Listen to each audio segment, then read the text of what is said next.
We are a faceless generation, constantly looking for some fix to suppress the mundane day-to-day routines, jumping from blurred thought to blurred action, looking for some reaction or some sign to say, look at me, I'm different, just like everyone else.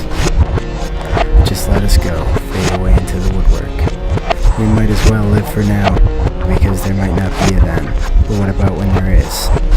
No one ever talks about that, do they?